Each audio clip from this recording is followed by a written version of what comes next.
health issues as a Muslim. Some of the things that I had mentioned last week is some of the problems that I see is that there is a lot of self-diagnosis that's happening in the sense that a person will claim, they'll say, I have anxiety, or I have depression, or I'm bipolar, or I have OCD. These are all self-diagnoses. Like, these are not things that I should be diagnosing myself with.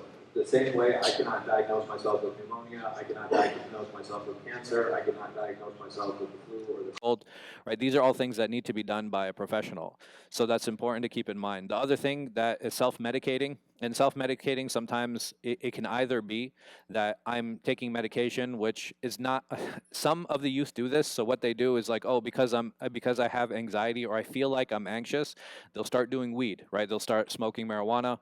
They'll start using these different drugs to kind of to alleviate some of these symptoms that they feel.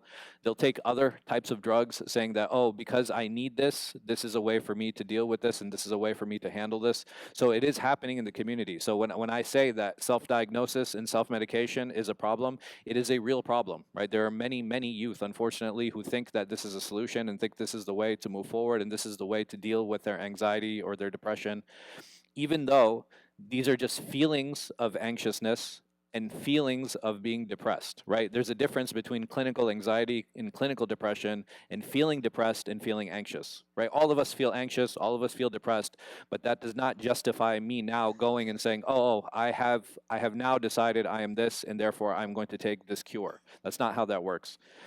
The second thing I had talked about was counseling and how that should look. And I said that many, unfortunately, counselors and therapists, illa man rahimallah, are very predatory in nature in the sense that they will take advantage of people who are in these vulnerable positions, who are suffering from these problems and these issues, and they will set you up for like a year-long session or like a 2-year-long session. Sessions should not take that long. Right? If I have anger issues, I should be able to solve that issue within a very short period of time. It doesn't take a lot. If I'm anxious, I should be able to understand why I'm anxious and how to overcome that. If I have issues that of feeling betrayed or being hurt, I should be very easily understood that I can embrace that pain and I should move on.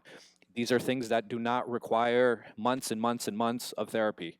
And this is unfortunately a lie that is being fed to many of us, that this is the way that how we deal with it and this is the way that we handle it. Look for solution-focused therapists if that is something that you feel you need. And I'm not saying that's a bad thing. I think that's a great thing. Or if you already have a therapist, then you go to the therapist and say, I have anger problems and I want to be able to solve it in a month. That person works for you. This is something I want all of you to remember, that this person works for you and you're demanding a service from that person. That person has to fulfill that service in what service you want and the timeline that you want from him. The last thing, and this is the most important one, that the best way to overcome all of these shortcomings is our relationship with Allah subhanahu wa ta'ala. That can only come through taqwa, that can only come through cleansing our hearts, that can only come with our relationship with Him.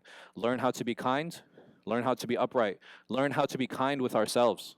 Right? This is something that many of us lack in. We are not merciful upon ourselves.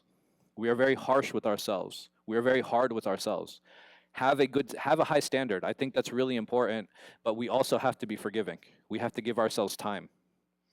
And if we allow ourselves these things, it can become very easy, inshallah, to help overcome many of these problems and many of these issues. We ask Allah subhanahu wa ta'ala to give us tawfiq and to protect us. Ameen.